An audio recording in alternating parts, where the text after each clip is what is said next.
नमस्कार। जम्मू कश्मीर में बहुत सी फसलों की खेती होती है, जिनमें से एक है मिलेट क्रॉप। मिलेट क्रॉप में आता है जैसे जवार, बाजरा, जौ, रागी। आज हम बात करेंगे बाजरे की। हम जानेंगे कि बाजरे की खेती कैसे होती है और बाजरे से क्या-क्या व्यंजन बनाए जाते हैं। पिछले कुछ वर्षों से मिलेट फूड, जिसमें बाजरा भी शामिल है, इसे सरकार की तरफ से खास बढ़ावा दिया जा रहा है। हम जब अपने पारंपरिक अन्न की बात करते हैं तो बाजरा उनमें प्रमुख कहा जा सकता है। बाजरे की खेती सदियों से हमारे यहाँ गांव देहात में की जा रही है। देश के दूसरे हिस्सों की तरह जम्मू कश्मीर के लोग भी बड़े उत्साह से बाजरे की खेती करते हैं। अब तो बाजरे की खेती को पूरे देश ही नहीं बल्कि अंतर्राष्ट्रीय सतह पर बढ़ावा दिया जा रहा है। इसे पौष्टिक भोजन की श्रेणी में रखा गया है।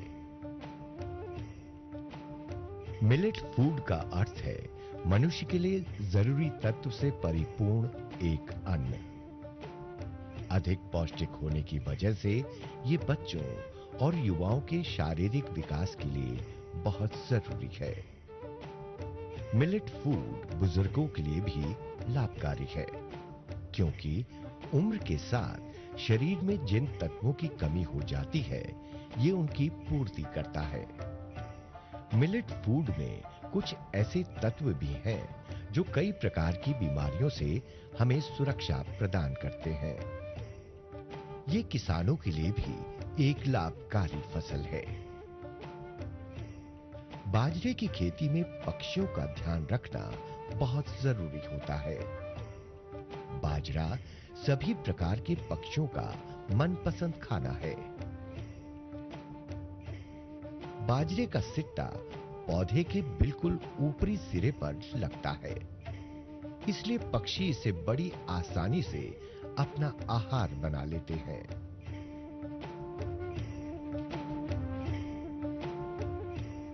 हर फसल की तरह बाजरे की फसल भी समय आने पर पककर तैयार हो जाती है। इसकी कटाई दो तरह से होती है। कुछ किसान बाजरे के सिट्टे को पौधे के ऊपर से काट लेते हैं। बाकी बचा हुआ पौधा मवेशियों के लिए चारे के रूप में बचा लिया जाता है। कुछ किसान पूरे पौधे को काटकर सिट्टे को अलग करते हैं। सिट्टे से दाने निकालने का काम आजकल बहुत से किसान मशीनों के माध्यम से कर रहे हैं।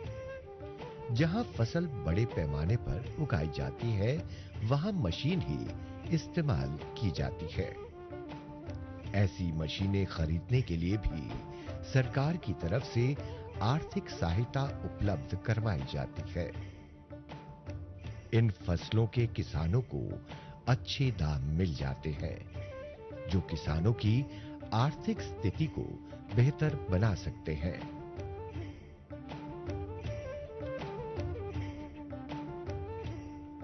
बहुत से किसान आज भी दाने अलग करने के लिए पारंपरिक तरीका इस्तेमाल करते हैं।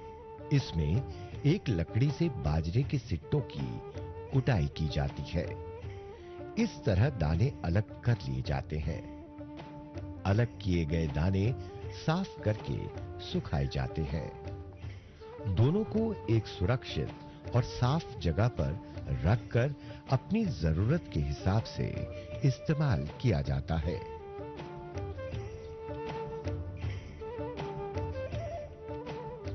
बाजरे से रोटी बनाने के लिए दाने पिसवाने पड़ते हैं। जम्मू कश्मीर में अधिकतर किसान आज भी दाने पिसवाने के लिए घराट या पंचक्की को ही प्राथमिकता देते हैं।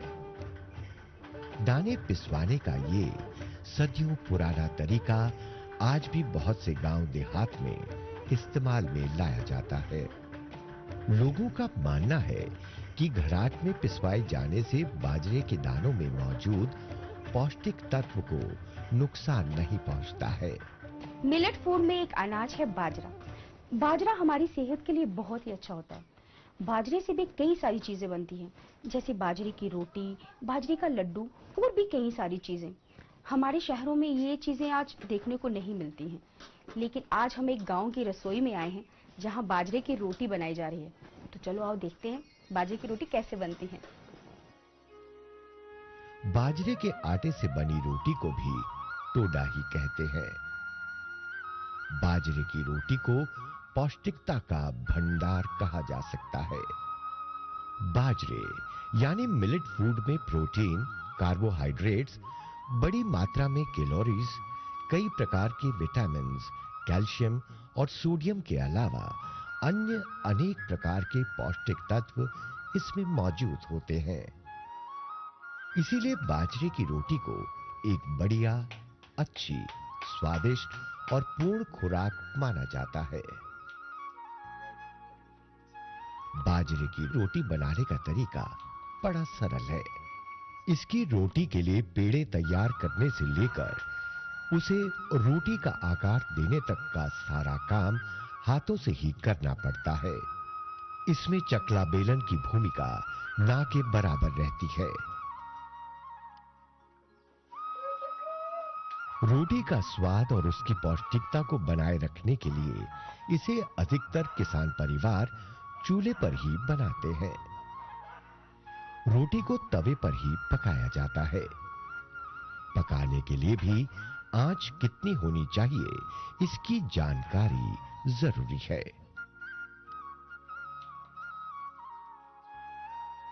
बाजरे की रोटी तैयार हो जाने पर इसे सब्जी, दही और चटनी वगैरह के साथ परोसा जाता है।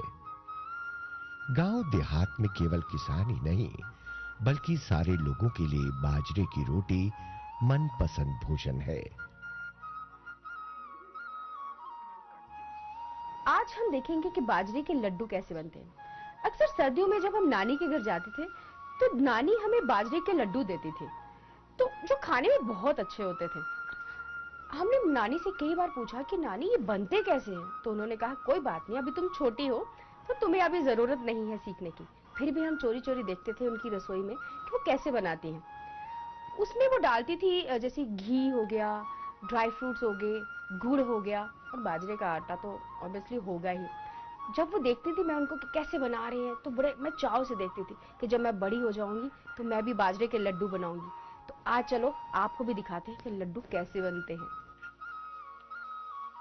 इसे बनाने की विधि बहुत ज्यादा मुश्किल नहीं है।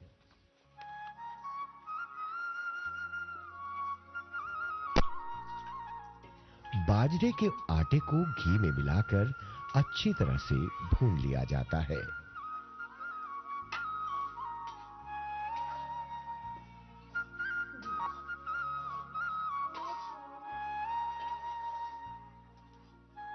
थोड़ा सा भून जाने पर इसमें पहले से टुकड़ों में काट कर रखे गए सूखे मेवे को मिला दिया जाता है। भूनने की प्रक्रिया तब तक जारी रहती है जब तक इसका रंग लाल ना हो जाए। भुने हुए बाजरे के आटे को ठंडा होने के लिए छोड़ दिया जाता है। इसके ठंडा होने तक गुड़ की चाशनी तैयार की जाती है। गुड़ को छोटे छोटे टुकड़ों में पीसकर एक कढ़ाई में पानी में उबाला जाता है। जब तक वो गुड़ पूरी तरह घुलकर चाशनी ना बन जाए तब तक उसे उबाला जाता है। चाशनी तैयार होने पर उसे भुने हुए बाजरे के आटे में मिला दिया जाता है। इसके बाद सामान्य तरीके से हाथों से लड्डू तैयार किए जाते हैं। सर्दियों में ये लड्डू बहुत पसंद किए जाते हैं।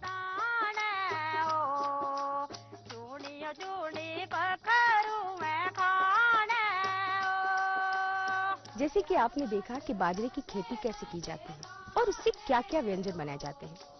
जब इन किसानों की फसलें कटने के लिए तैयार होती हैं, तो इनकी खुशी का ठिकाना नहीं रहता। ये अपनी खुशी का इजहार नाच गाकर करते हैं, जिनमें से एक है गीतड़ू।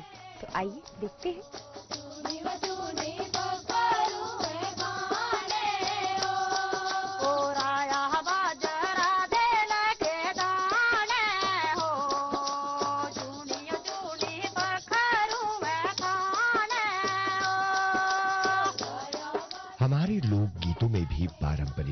फल का जिक्र मिलता है। जम्मू के प्रसिद्ध लोक नृत्य गीतड़ू में भी बाजरे की खेती और उसकी अन्य विशेषताएं बताई गई हैं।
किसान परिवार न केवल खास समारोहों पर बल्कि फसल तैयार होने पर भी